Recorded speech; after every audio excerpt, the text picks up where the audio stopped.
Hi everyone, welcome to ChemShot. Before moving forward today, let's have a small recap of this topic from the start to avoid confusions further.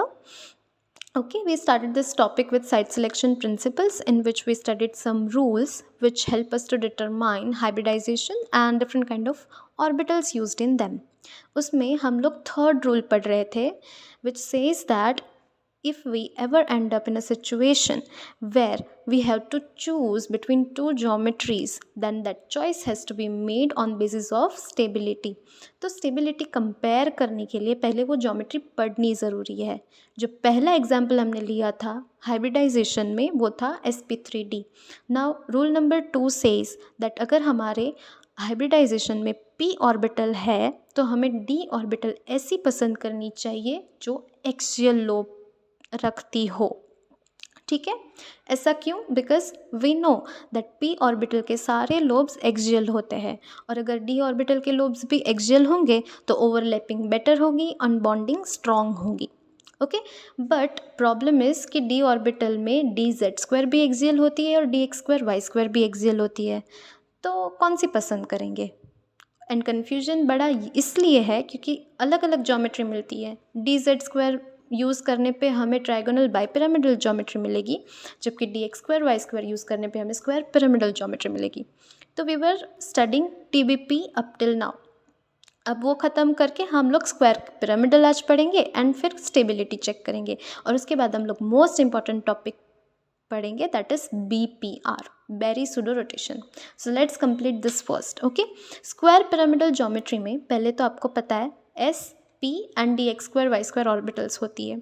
उसमें भी PZ को छोड़ के सारी planar है. ठीक है, ये चारों मिलके एक प्लेन बनाएगी, क्योंकि वो चारों एक ही प्लेन में है, that is an XY plane. और ये PZ जो ऑर्बिटल है वो परपेंडिकुलर होगी, तो वो पिरामिड बनाएगी. ठीक है, if you can be asked in exam that in square pyramidal geometry which orbitals forms the pyramid, तो वो PZ ऑर्बिटल है because it is perpendicular to the plane. Try to imagine this in 3D. ये एक plane है और उसके perpendicular ऐसे PZ ऑर्बिटल होगी. अगर एंगल्स की बात करें तो जैसे कि हमें पता है कि ये एक स्क्वायर है, तो ये चारों बॉन्ड जो होंगे वो 90 डिग्री एंगल पे होंगे. एंड अपार्ट फ्रॉम दैट ये PZ orbital perpendicular to the plane है, तो इस PZ ऑर्बिटल के साथ भी ये चारों बॉन्ड जो है वो 90 डिग्री करेंगे एंगल फॉर्म. तो 8 एंगल्स ऑफ 90 डिग्री मिल गए. फिर ये जो सामने सामने वाले बॉन्ड है ये भी 180 डिग्री बॉन्ड बनाएंगे, ये ऐसे और एक ये ऐसे, तो 2 एंगल्स जो है वो 180 डिग्री. सो टोटल 10 एंगल मिलते हैं. Example is SBPH5. तो स्क्वायर पिरामिडल ज्योमेट्री में तो इतना ही था. Now let's compare both geometries stability. ठीक है, अगर हम लोग स्टेबिलिटी कंपेयर करें तो हमें पता है TBP में 6 एंगल थे 90 डिग्री के और स्क्वायर पिरामिडल में 8. अब अगर हम लोग इमेजिन करें तो 90 डिग्री में साइड एटम्स में बहुत ज़्यादा रिपल्शन होता होगा, because it is very closer ना, ज़्यादा बड़ा एंगल नहीं है 90 डिग्री. तो अब आप सोचिए कि 6 एंगल 90 डिग्री और 8 एंगल 90 डिग्री, तो ज़्यादा रिपल्शन ऑब्वियसली स्क्वायर पिरामिडल में ही होगा. तो इसलिए we call TBP as more sterically stable geometry. लेकिन अब हमें ये कैसे पता चलेगा कि कौन से मॉलिक्यूल्स कौन से ज्योमेट्री में जाएंगे? तो उसके लिए हम लोगों को 3 केसेस पढ़ने हैं. आपको बस बहुत ही सिंपल है, आप बस एक फॉलोअप रखिएगा और नोट करते रहिएगा. ठीक है, ईजी है. पहला केस ये है कि जब हमारा सेंट्रल एटम मीडियम साइज़ का है और साइड एटम्स काफ़ी बड़े हैं. तो अब ये बहुत ही सिंपल है कि बहुत बड़े साइज़ है तो रिपल्शन ज़्यादा होगी, और रिपल्शन को अवॉइड करने के लिए हमें 90 डिग्री के एंगल जितने कम होंगे उतना अच्छा होगा. तो 90 डिग्री के एंगल कम किस में होती है? TBP में. तो जाहिर सी बात है वो TBP ज्योमेट्री फॉर्म करेंगे. एग्जाम्पल्स है PCl5, PPH5, ASPH5, ASCl5 etcetera. Second case भी बहुत ही सिंपल है, जब हमारा सेंट्रल एटम बहुत लार्ज साइज़ का है लाइक बिस्मथ, और साइड एटम जो है वो लेस इलेक्ट्रोनेगेटिव है लाइक अल्काइल एंड फिनाइल, तो वो स्क्वायर पिरामिडल ज्योमेट्री फॉर्म करते हैं. लेकिन सबसे इम्पॉर्टेंट वाला थर्ड केस है, दैट इज़ अगर सेंट्रल एटम माना कि मीडियम साइज़ है, लेकिन अगर उसके साथ छोटे और more electronegative atom like fluorine आ गए, for example PF5, PF4Cl, PF4CH3 twice etcetera, तब क्या होता है कि ऐसे जो मॉलिक्यूल्स हैं वो दोनों ज्योमेट्री में एग्जिस्ट करते हैं। अब यही प्रॉब्लम है कि कोई मॉलिक्यूल दो दो ज्योमेट्री में कैसे एग्जिस्ट कर सकता है। यहाँ से ही हमारा सबसे इम्पॉर्टेंट टॉपिक स्टार्ट होता है, that is Berry pseudo rotation. It is favourite topic of examiners, especially जो भी ये IIT JAM, GATE, SET, NET की तैयारी कर रहे हैं, उनको ये टॉपिक कभी नहीं छोड़ना चाहिए। Okay, so let's study this. हम PF5 मॉलिक्यूल की हेल्प से ये पूरा फिनोमिनन समझेंगे, ठीक है। अब देखिए, ये तो हमें पता है कि TBP जो है उसकी लो एनर्जी होगी और स्क्वायर पिरामिडल की हाई, बिकॉज ऑफ स्टेबिलिटी। जिसकी स्टेबिलिटी ज़्यादा उसकी एनर्जी कम, और जिसकी एनर्जी ज़्यादा उसकी स्टेबिलिटी कम। अब क्या होता है कि ये जो TBP और स्क्वायर पिरामिडल दोनों में एग्जिस्ट करने वाले मॉलिक्यूल्स अलग अलग नहीं होते। सारे मॉलिक्यूल्स दोनों ही ज्योमेट्री में इंटर कन्वर्जन करते हैं, और ये इंटर कन्वर्जन जो है वो इतना रैपिड होता है कि हम लोग उसे नोटिस भी नहीं कर सकते। We came to know about it because we have this advanced techniques like NMR, वरना हमें कभी पता ही नहीं चलता कि यहाँ पे एग्जैक्टली हो क्या रहा है। देखिए, अब ऐसा क्यों होता है। TBP और स्क्वायर पिरामिडल, उन दोनों के बीच में जो एनर्जी गैप है, मतलब अगर TBP से स्क्वायर पिरामिडल में कन्वर्ट होने के लिए मॉलिक्यूल को जो एनर्जी लगती है, वो एनर्जी गैप इतना कम है कि उसको इजीली एनवायरनमेंट से ही मिल जाता है, वो भी at room temperature. Can you believe this. इसीलिए ये इंटर कन्वर्जन बहुत ही रैपिड होता है। इसे हम लोग फ्लेक्सिनल बिहेवियर कहते हैं, क्योंकि ये फ्लेक्सिबल है। फ्लेक्सिनल बिहेवियर वही मॉलिक्यूल दिखा सकते हैं जो कि दूसरे फॉर्म में कन्वर्ट होने के लिए उनको बहुत ही कम एनर्जी लगती है, ठीक है। और सबके फ्लेक्सिनल बिहेवियर के अलग अलग रीजंस होते हैं। आपको जैसे पता होगा शायद कि NH3 मॉलिक्यूल में भी फ्लेक्सिनल बिहेवियर देखने मिलता है, बट उसका रीज़न अलग है। उसका रीज़न होता है क्वांटम टनलिंग। लेकिन अगर इसमें हम लोगों को जो फ्लेक्सिनल बिहेवियर देखने मिलता है, उसका रीज़न है thermal excitation.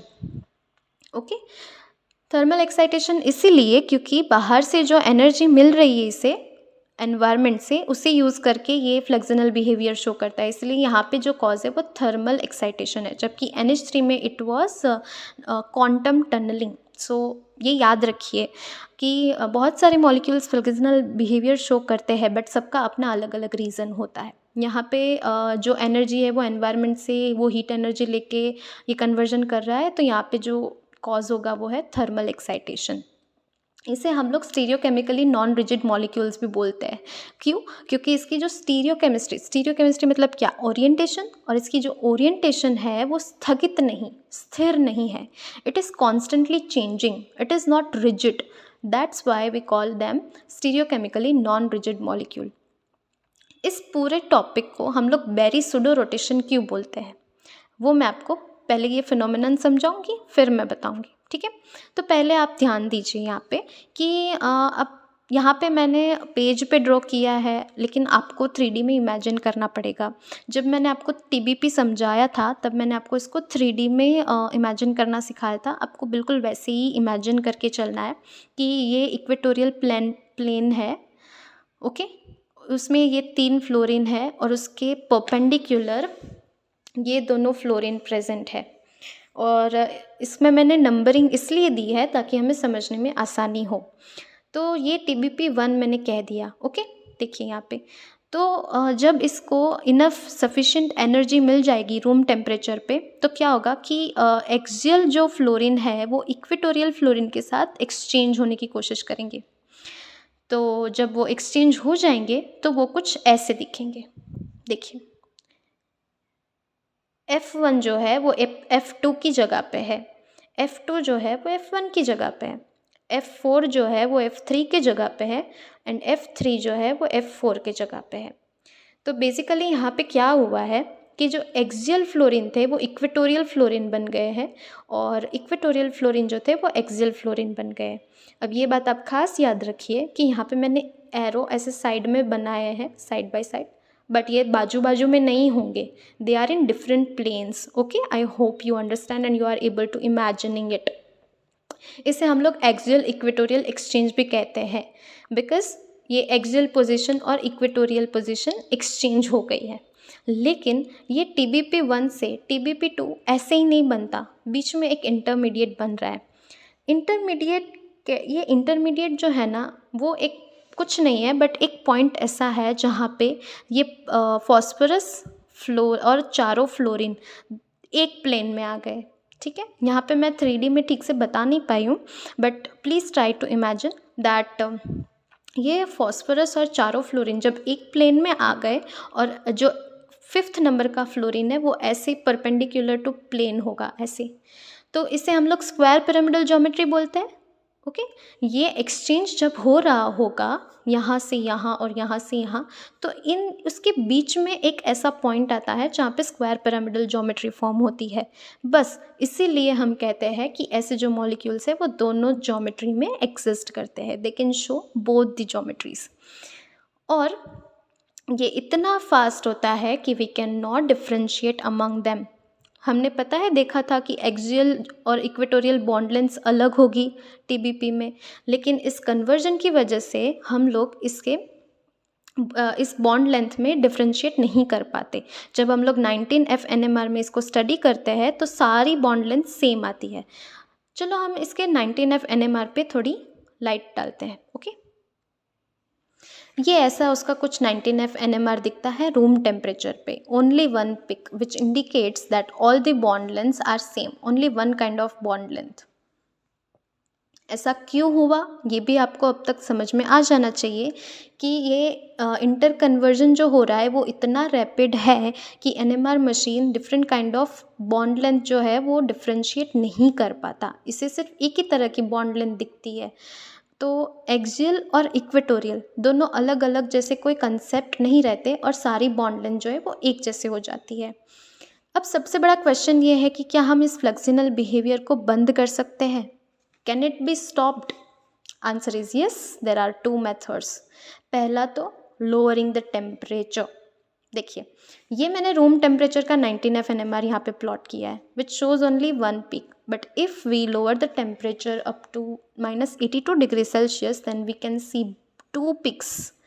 Okay, this 2 peaks shows that 2 kinds of bond length are present, axial bond length and equatorial bond length. इसका क्या मतलब हुआ कि जब -82 डिग्री सेल्सियस टेम्परेचर था तब NMR इसकी दोनों तरह की बॉन्ड लेंथ को डिफ्रेंशिएट कर पा रहा था।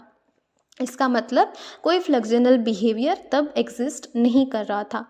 तो इसका ये मतलब हुआ कि जब हम लोग टेम्परेचर बहुत कम कर देते हैं तो ये BPR को बंद कर सकते हैं। दूसरा मेथड ये है कि यहाँ पे तो चलो फॉस्फोरस के साथ फ्लोरीन था, अगर फ्लोरीन की जगह हम लोग बड़े बड़े एटम्स लगा दें लाइक क्लोरीन PCl5 कर दे, तो जैसे ही size of the atom side atoms बढ़ेगी रिपल्शन बढ़ेगा तो stability of square pyramidal geometry कम हो जाएगी। मैंने आपको बताया ना 8 एंगल होते हैं 90 डिग्री के, अब उसमें भी बड़ी साइज़ के साइड एटम्स लगा देंगे तो कितना रिपल्शन होगा और वो बिल्कुल स्टेबल नहीं होगी। और अगर स्क्वायर पिरामिडल ज्योमेट्री स्टेबल ही नहीं होगी तो दोनों के बीच की एनर्जी गैप जो है वो बढ़ जाएगी। ठीक है, जैसे ही बढ़ जाएगी तो BPR जो है वो स्लो डाउन हो जाएगा, बिकॉज ऑब्वियसली BPR हो ही इसलिए रहा था क्योंकि ये जो energy gap between both the geometries था वो बहुत कम था।